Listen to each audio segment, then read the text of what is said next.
Hi, everyone, and welcome back to the Horizon Line, a podcast brought to you by Horizon Behavioral Health, where we dive into real conversations that matter. I'm your host, Ryan Weeks, and today's episode is both timely and deeply important. As you may know, May is recognized as both Mental Health Awareness Month and National Women's Health Month. So today we're exploring the powerful intersection between both, and we're looking at how women experience and manage mental health differently, barriers they may face, and maybe treatment options and support that is out there for their well-being. So I'm lucky to have two great guests with me here today. I have Kelli Griffiths. She is the Maternal and Infant Program Manager at Centra, and I have Shiloh Martin here with me as well. She is the Project Link Coordinator here at Horizon. So I want to give them both a chance to introduce themselves, and I'll start with you, Kelli. Happy to be here. Thank you so much, Ryan and Shiloh. My name's Kelli, and I have been a nurse for 12 years. This month, it is just the best profession to be in, and every day is something new. And I'm happy to, do something like this today, a podcast about something that is so meaningful to me, moms and maternal health. And so thankful to be here. Thanks for being here. And Shiloh, you want to introduce yourself too? Yes. Hi. Thank you for having me. My name is Shiloh. I am the Project Link Coordinator here at Horizon, and I'm really passionate about being able to help support regarding maternal health, specifically relating with mental health. Being a therapist as well as being a mom myself, I'm excited to explore and talk about some of these really important topics. Yeah, and I mentioned that Mental Health Awareness Month is May, as well as Women's Health Month. There's two other events in May as well that I think we want to hit on. Mother's Day, most people know, coming up late in May, but also Bereaved Mother's Day is coming up in May as well. So I know that this topic can be somewhat joyful for some people. It can also be hard for some people. So Kelli, do you want to say a little bit about what Bereaved Mother's Day is? Yeah, so Bereaved Mother's Day is the first Sunday in May, and that holiday is used to hold space for moms who have suffered a pregnancy or infant loss, or really any sort of loss of a child. And maybe, it's also the loss of a relationship or some sort of different relationship that they may not have thought would happen to them. And so as the program manager of the perinatal loss services at Centra, it's really important for me to speak to my patients and the families that I have the honor and pleasure of taking care of, that although Mother's Day is approaching and we can celebrate that and recognize the moms, whether they have their child, on earth or with them, but also hold space for the Bereaved Mother's Day, and that just being an extra special day. And so I would love to bring awareness to that. I have had a miscarriage myself, and a little over 4 years ago. And, I actually didn't know about Bereaved Mother's Day up until about 2 years ago. And so that's something I'm passionate about spreading, especially this year. Thank you. Shiloh, I don't know if you wanted to speak about Muffins for Moms, which is coming up as well. Yes. So within the context of Project Link, explore and like to bring awareness to that. And Kelli has partnered with us since the beginning of Project Link.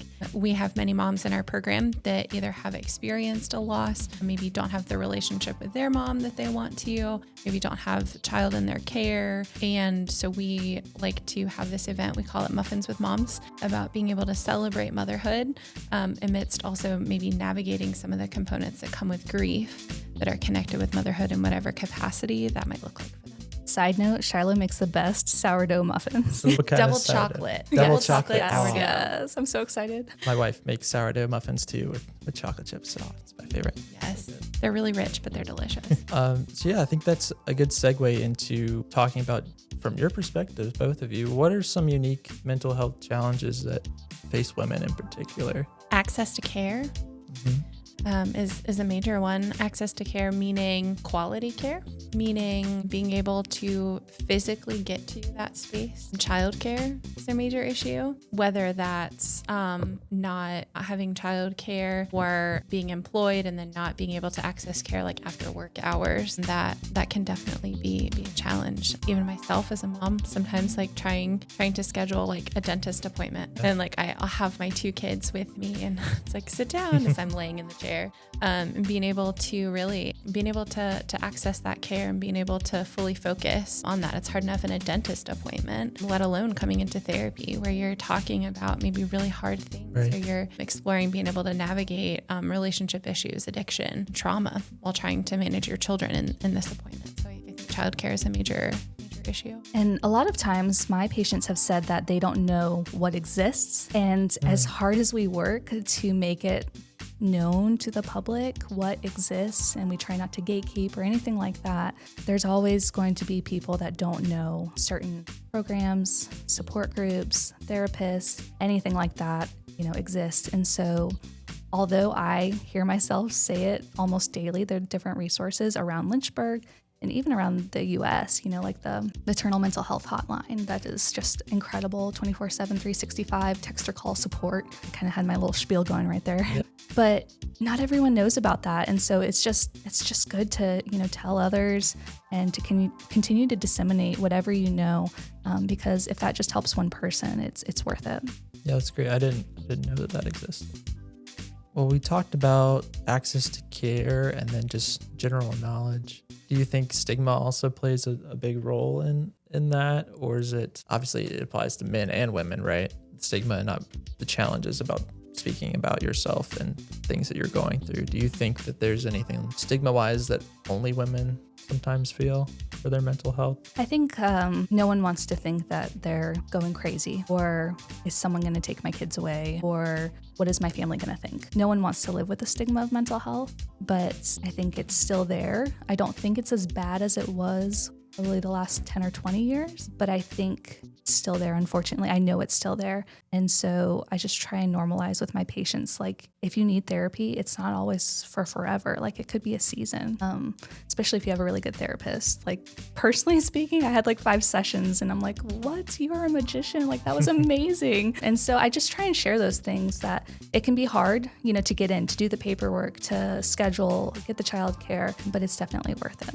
I think specifically in regards to seeking support in regards to substance use, particularly for women, to kind of pull off of what Kelli said, I think the fear of the judgment from family, from, are my children going to be removed from my care? I think that can be a difficulty for women in kind of navigating some of those pieces. And then when you're already at a spot that you're struggling, to then have to weigh those options of do I seek help because this is the level that I'm struggling and risk these things or not? And I just kind of want to send a clear message of, as a therapist, I want you to seek help. I want you to be able to be the best version of yourself. And sometimes that does take kind of coming in and being vulnerable. And I'd encourage anybody that's listening that is struggling with that to ask your therapist questions. I love when people come in and they're like, I'm not sure what I can share with you. And then we can have some of those difficult discussions of things like mandated reporting, or things like how to take care of yourself and how to be able to maintain safety as well as keeping your children safe. And some of my patients say, well, I just had a miscarriage, or it was just an early loss, and it's never too early, too late, anything like that. If it hurts you, if you need to talk about it, if you need help, then go see someone, seek assistance on some level. What programs do you think here in Central Virginia would be good for people to reach out to? Horizon is a wonderful program. Centra has different resources. I'll try and speak the best I can to them. We recently opened up an urgent care clinic. And so sometimes with the wait and seeing your primary care physician, also known as a PCP, that can be difficult. So they can at least, start you on medication management and then follow up with your PCP whenever they can see you. And Empath, do you want to talk a little bit about that? Yeah, so Empath is wonderful because it is a whole new experience for those experiencing mental health emergencies. So it's very light and airy in there. There's space. There's even an outdoor component. I don't know if they still have it, but they had cornhole boards when they had an open house when they opened it. That was really cool. But it's just not the ED. I don't even know if they have beds in there technically, but chairs, space, higher ceilings. And I think that is what people need when they're going through a mental health crisis. They don't need somewhere where they're, confined in tight spaces. Of course, we want to keep the caregiver safe and we want to keep you safe and your family safe, but we also want to make sure that we're doing what you need in that moment. Some feedback that I've received from clients in regards to the empath unit is sometimes when you're experiencing that mental health emergency, you're needing to kind of like take a step away. You're needing to kind of regulate, but maybe not needing like a 3 to 5 day stay. That's right. And so then that's feedback that I've gotten from people that have gone through the empath unit has been that, you know what, like I can get a sitter for that time frame. I can receive kind of family support during that time frame, but I didn't have to be away from my children for 3 to 5 days, depending on their treatment plan and what their needs are, but being able to establish that level of stability instead of being concerned of, I have to go for these 3 to 5 days and I don't even know where I'm going. That's right. I heard the same feedback. Thank you for reminding me. It's very powerful to have that program. And do you want to talk a little bit about what Project Link does? So Project Link is a support service here at Horizon. We provide individual therapy, group therapy, specialized case management services, as well as peer recovery services to support women and their families in being able to navigate challenges that are connected with substance use. A lot of what we're seeing in women that are coming through is co-occurring, so having a diagnosed mental health disorder in addition to substance use. So we're able to kind of come alongside a woman or a family and being able to navigate and work through what some of those challenges are. They can kind of select, these are specific needs that I have, these are challenges that I'm experiencing, and we can kind of provide that like wraparound support. I identified earlier about challenges and being able to seek out treatment. So being able to, so transportation's an issue for you. Let's get you some bus passes. Let's help you utilize your Medicaid benefits for transportation in those specific pieces. And I love that you have the child care room. I don't know if that's still a thing. I think that's fantastic because like we touched on, child care is so hard, especially if you don't have family around like I do. And, your friends are working also. So, who do you have? Yeah. We've been able to, I feel like, be creative in that way. I think what we originally envisioned when we had that was that like women would bring their kids in and they would kind of sit. They would the woman would be with me in therapy and then their child would be with our childcare provider. And I have to kind of give our program credits for, I feel like we've been able to be creative in that way because a lot of times like women are coming in and they're bringing like a very young child that maybe hasn't been away from them. And so oftentimes we'll step into that other space and we can still do therapy, but then the child can be kind of like playing piano on the floor and we can be having some of those conversations, even if they don't want their child to be separate from them, but still being able to meet those needs where it's not like, okay, so don't touch that glass that's right there, or don't crawl on this, or right. I have 15-month-old if you can tell. Yeah. Climbing. So fun. Yeah. Any other programs that I missed that maybe you think would be helpful for people? The Motherhood Collective. They're a fantastic nonprofit in Lynchburg, and they have support groups specifically for like PMADs, anxiety, depression, stuff like that, but also for miscarriages, different pregnancy losses, and also infertility. And so that has been an absolutely wonderful resource for my patient population of losses. And right now they're virtual, but they're hoping to go, back in person. But it is a fantastic resource and evidence-based program. So they keep their website pretty up to date about how to access some of those pieces, the link and dates and times. I think another helpful resource, especially for like new moms or experiencing any sort of like challenges, I think could be utilizing a program through Humankind called Healthy Families. And that's a really great program to get connected with during pregnancy. I believe that you can connect as far as 6 weeks, maybe 8 weeks postpartum. I can't remember the specific number, but it is a home visiting program that they come into the home and they kind of help facilitate and support like healthy pregnancy, making sure that they're following through with prenatal care, teaching about child development, teaching about healthy parenting styles, and that can be really great support. Also through the health department, there's baby care. Yes. And that's a really great resource as well. 518 Family Services is also incredible. I am not an expert on all that they do, but I know that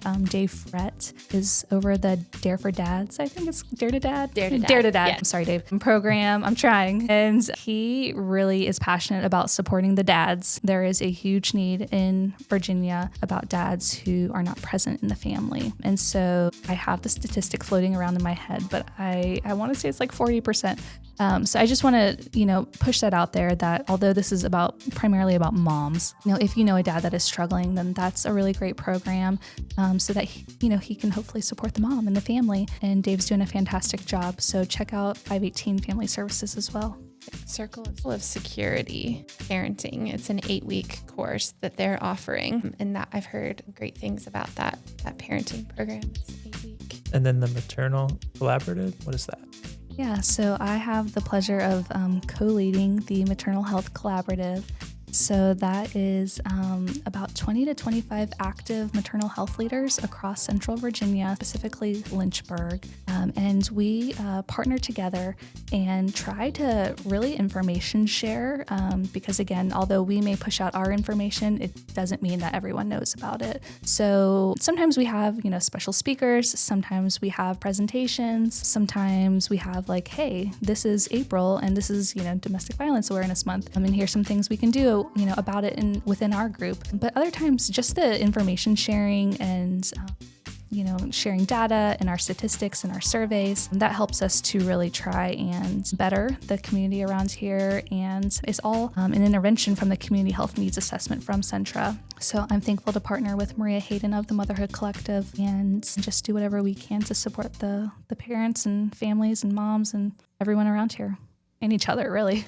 And I think you also did a tour for the new urgent care. Yes, the Piedmont Psych Urgent Care. Yes, and then also like different events that are coming up and things that we can share with the individuals that we're working with. Birth in Color, that's a wonderful organization that's a part of it. They have doulas for Black moms and just different resources, baby showers, and that's all throughout the Commonwealth. Cool. I want to point out 2 state and national resources too. If you've heard of the 988 hotline, it's literally exactly what it sounds like. Dial 988. It's a 24/7 crisis lifeline, and you can text, call, or even chat online with a real person if you're going through something. Maybe you just want to chat with someone for a little bit. Just know that that's out there for you. Super easy to do. So yeah, you just dial 988, really good access. I also want to point out NAMI, which is the National Alliance on Mental Illness. That is pretty much the nation's largest grassroots mental health organization. We also have a new branch that just opened here in Lynchburg that we're partnering together on, which is also part of the Virginia-wide NAMI organization. But what they do is they help raise awareness for mental health, provide education, advocacy, and then also maybe support groups for loved ones. And they're also offering some in-person things coming up. So I just would point that out and just keep your eyes peeled for that new program. They also serve veterans. They offer family-to-family educational programs. So if you're looking for more information about NAMI, you can email NAMI at nami.va.lynchburg@gmail.com. Speaking of support groups, Postpartum Support International, they have some really great trainings for professionals as well as support groups. They have support groups like supporting families or moms that are navigating challenges with substances, navigating things like loss, navigating challenges with mental health. They have an entire list. I think 40 different support groups. I was trying to name several. So yes, good job. What was it called? Postpartum Support International. Postpartum Support International. Okay. And they also have Postpartum Support Virginia. Yes.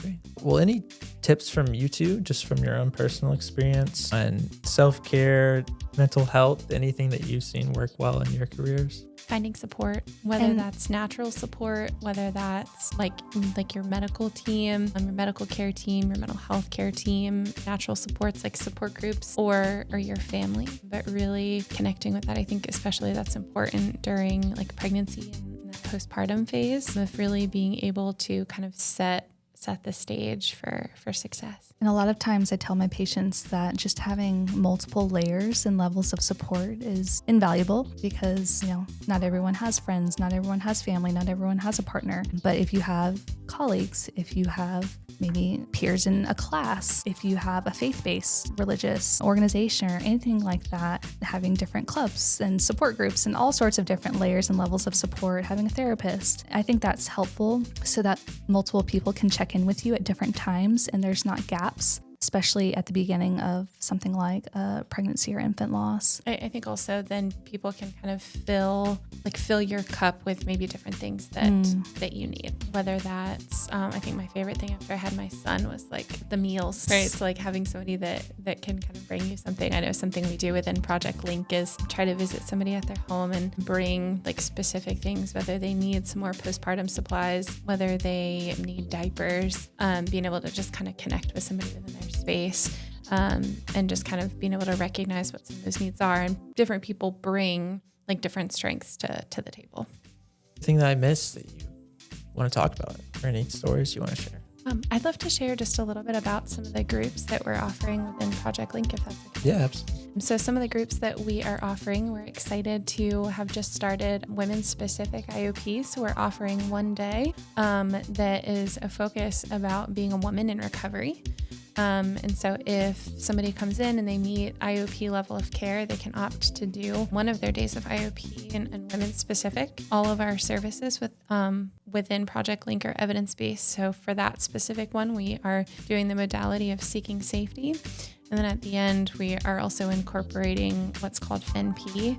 And that's the five needle point protocol in regards to being able to support recovery. It's a really great mindfulness tool that's evidence-based as well. We offer nurturing parenting. That's a parenting curriculum focused on families that are in recovery, as well as for the second time, we're going to be offering a healing trauma group. And so that's a 6-week program. It's a lot of education pertaining to being able to navigate different components of trauma. And I'm also privileged to be on the Virginia Neonatal Perinatal Collaborative, also called VNPC, and help lead that with Centra. And we are focusing a lot on mental health this past year, especially, we're still focusing on it, but the new project. And so just making sure our caregivers are educated specifically on different mental health diagnoses and making sure they get the referrals that they need. We have a wonderful social worker / case manager, Becca Whitehead. We have a perinatal nurse navigator, Heather May. And so we just really try, especially within the Women and Children's Division, to have a wraparound approach so that,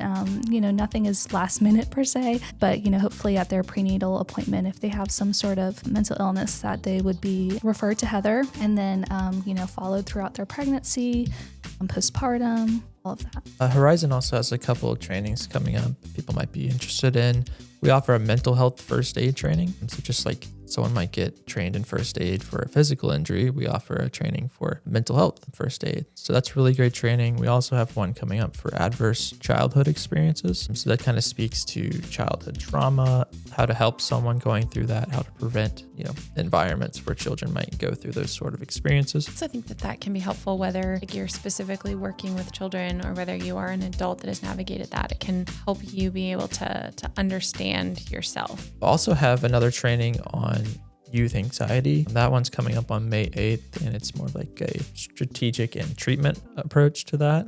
If anyone's interested in that training. And then specifically, we have one for Women's Health Month coming up on substance use disorders and ethics. We've got a few seats remaining for that training. It's going to be a really great one. We have a couple of great guests coming in. Dr. Sarah Bailey from the University of Lynchburg is coming in. Dr. Lisa Najovitz, she's a really renowned speaker on the topic. She's coming in as well. And then we also have Tony Arcane. She is a trauma survivor herself and also a film advocate. So she has some really great filmmaking experience that she's going to talk about. I'm really excited for this training coming up. Yeah, I'm excited too. It should be really good. It's going to be pretty much all day on May 13th, and it's going to be at the Liberty Mountain Conference Center. So if you are interested in any of those trainings, you can find those on Horizon's Facebook page, and we'd love to see you there.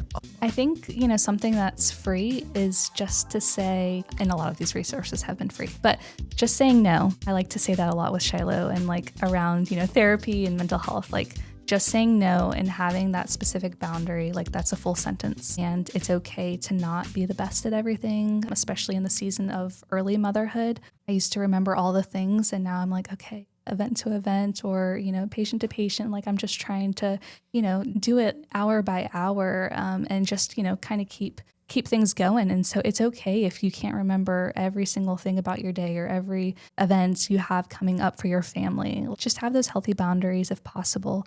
And it's okay to say no and not be the best at everything. Well, Kelli, thank you for being here. Thank Shiloh, you. thank you for being here too. Thank you for having me. It's been a pleasure.